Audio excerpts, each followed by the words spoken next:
Next, when discussing the importance of long-term care planning, let's talk about some alternative strategies that you can use in your retirement plan.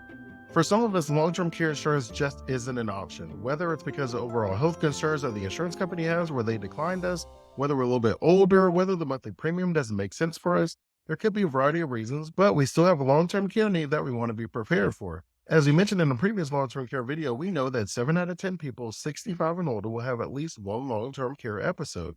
We know that on average it's 3 years, and the average cost is somewhere about $35 to $45,000 a year, depending on how you receive your care. So, with that information, even if we were declined for long-term care insurance or we just decided it wasn't right for us, we still have to put some sort of a plan in place. Now, each of these alternative strategies require us to have time on our side. We have to be able to start early, and we have to be able to build that snowball effect so that we can take advantage of it in retirement.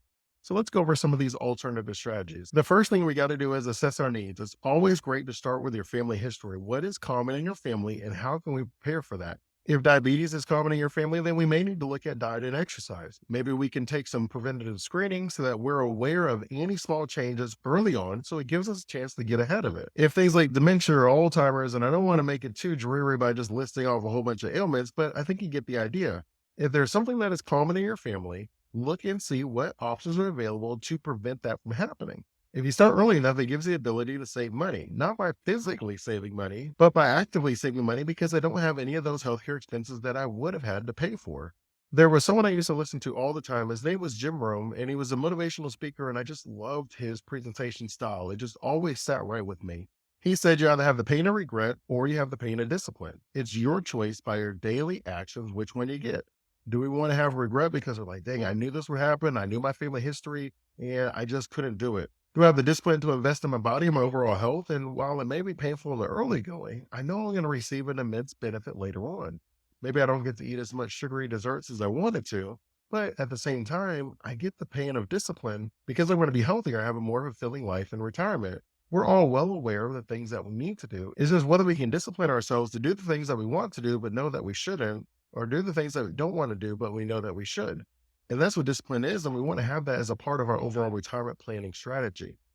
Number two on our list is savings and investments. You always have the ability to self fund your long term care needs. We're well aware what the average amount is, we're well aware of the average term. So it's just a math calculation of how much money I need to set aside for how long of a period of time to have the money I need to pay for my long term care. If that is something that you can do, then that's something you should do. Now, the amount will vary, so you'll want to actually go through and see what type of service you want to have. There are three choices you normally have. One is a nursing home, and the benefit of that is you have 24/7 assistance. If there's a need at any time of the day or night, there's someone that's going to be there to be able to help you. An assisted living facility is your second choice.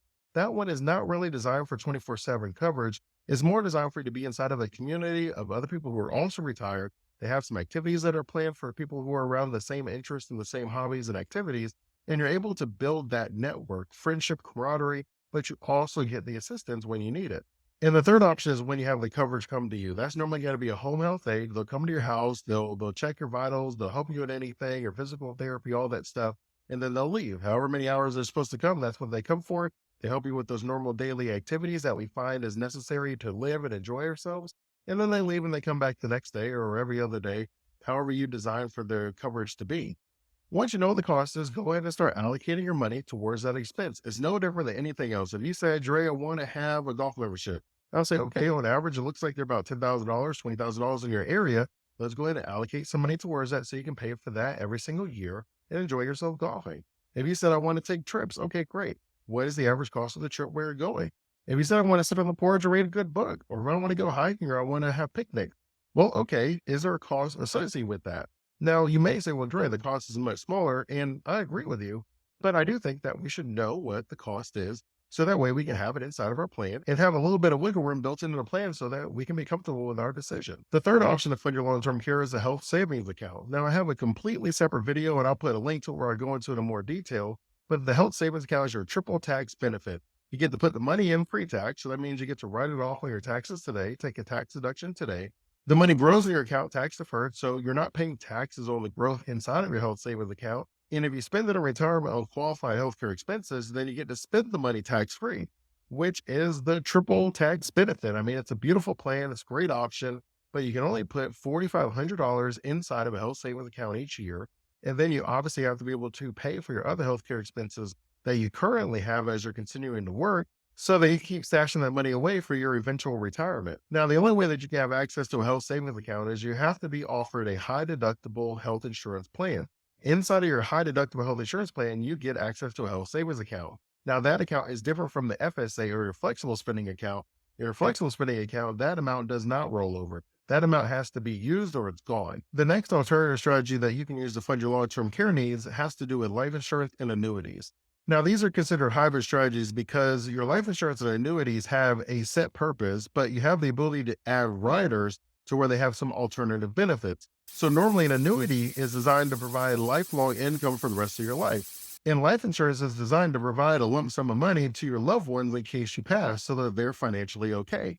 But inside of both of these, you have the ability to add long-term care riders where there's a portion of your premium or a portion of your death benefit that can be used to pay for long-term care needs. And so for some people, looking at this alternative strategy gives them the ability to be approved for long-term care, even though they weren't going to be approved straight up for long-term care, where if they went and applied for long-term care, they were declined. But if they applied for life insurance, they were approved. And so then they can add the rider and now they have the long-term care coverage, where if they had a long-term care episode, they're able to access some of their death benefit to pay for some of their living expenses. Now, it does decrease the death benefit, but it does give them access to the money that they wouldn't have otherwise had. And then the annuity is kind of the same idea. I'm able to put my money inside of an annuity, and then I have the long-term care rider. And then once I have the long-term care rider, it gives them the ability to access more of my money than what my traditional annuity was going to give me. So that way I'm able to pay for some of these long-term care needs. And just like the life insurance, if I use a portion of my annuity benefit as a long-term care benefit, that then lowers the annuity benefit and increases the long-term care benefit, which is fine if someone has a long-term care need and they don't have any other way to fund it. But it is important to make sure you're aware that there is a trade-off. Where if you have $500,000 inside of an annuity or a whole life policy and you spent $100,000 of that on long-term care, well, that would decrease the benefit in both of those to $400,000, which would then have an impact on it going forward. Our final alternative to fund your long-term care needs without long-term care insurance is using Medicaid. Now, Medicaid is designed to help low-income families with their long-term care needs, as well as a variety of other healthcare needs. If you qualify for Medicaid, you can use Medicaid to pay for your nursing home. You can use it to pay for home health aid, assisted living facilities. It really comes down to how your assets have to be structured. So you guys know I'm down here in Florida, so I'm going to use the Florida Medicaid for this example. To be eligible for the Florida Medicaid, obviously you got to be a resident of Florida, but then you also have to be a U.S. national, a citizen, a permanent resident, or a legal alien. So that's the first thing that we have to check off. When it comes to your income and your financial situation, it says that you should be categorized as low income or very low income. And you may say, okay, well, Dre, what does that mean? When we talk about being low income or very low income, what we're saying is for parents, caretakers, and children 19 and 20, up to 200% of the federal poverty level. Adults, pregnant women, and infants, they have to be up to 133% of the federal poverty level. If you have children 1 to 18, you can be up to 185% of the federal poverty level. For family planning and PEPW adults is up to 100% of the federal poverty level. And the medically needed income limit can vary depending on specific situation. And when it comes to the income, Florida follows an income cap approach. So that means if an individual's gross income exceeds $2,523 per month, they are not eligible for Medicaid assistance. And when it comes to assets, your assets can't be over $2,000. So hopefully what you're able to start seeing here is it's really hard to qualify for Medicaid. And to put a number with the federal poverty level, in 2024, the federal poverty level is $14,891 per year. So the percentages of income varied, but the highest number that we saw was 200% of the federal poverty level, which means the highest that someone can make is $29,782 to be able to qualify for Medicaid, and they can't have more than $2,000 in assets. At least the Florida Medicaid. Now, your state, the number will vary, and you may have to look that up. And then if you're on the low end with the family planning and the PEPW adults, that's only 100% of the federal poverty level, which means that it is that $14,891. So you can see that you have to make somewhere between $14,891 and about $29,000 to qualify for Medicaid in Florida. That number is going to be difficult for many people in retirement because the average Social Security is about $1,800 a month, which is about $22,000 a year. So if you have Social Security and a pension, or you have Social Security and investments, I mean, if you have just about anything other than Social Security, it's probably going to be very difficult for you to qualify for Medicaid. Now, it doesn't mean that you can't qualify, but it does mean that if we're going to talk about using Medicaid, you have to do some serious Medicaid planning. And I'll put another video together where we can go into Medicaid planning. But for those that do qualify for the income limits, let's talk about the specific eligibility groups. So you could be a low income family with children. You could be pregnant women. You could be infants and children under 21, seniors age 65 and older, blind individuals, and people expected to be disabled for at least a year. So that's what you would have to be in one of those groups to qualify for Florida Medicaid. When it comes to long-term care Medicaid, it's for seniors 65 and older, and there are three categories of long-term care that we offer in Florida. Number one is institutional, which is your nursing home Medicaid, and that provides assistance exclusively at nursing homes. Number two, we have the Medicaid waiver, and that's the home and community-based services, and that one covers home-based care, assisted living facilities, and adult daycare. Number three on our list is regular Medicaid, and that's just Medicaid for the aged and disabled, and that provides limited long-term care services. Now, regardless of whether you choose to prepare for long-term care with long-term care insurance or one of these alternative strategies we discussed today, one thing that we often forget and it's important to discuss is you want to share with your loved ones what your long-term care preferences are. I find communication is very important to a successful long-term care strategy. Sometimes you put all the plans in place and then something happens that limits your ability to communicate in the future to where maybe one of your loved ones gets to make the decision and they're just not aware of what your overall preferences are.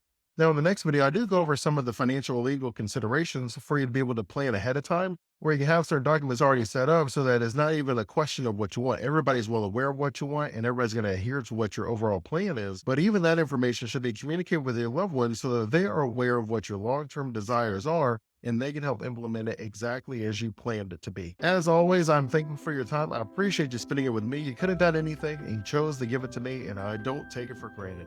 If you found value in this video, go ahead and like and subscribe so you can continue receiving valuable insights on how to create your own wealthy retirement system so that you can worry less and live more.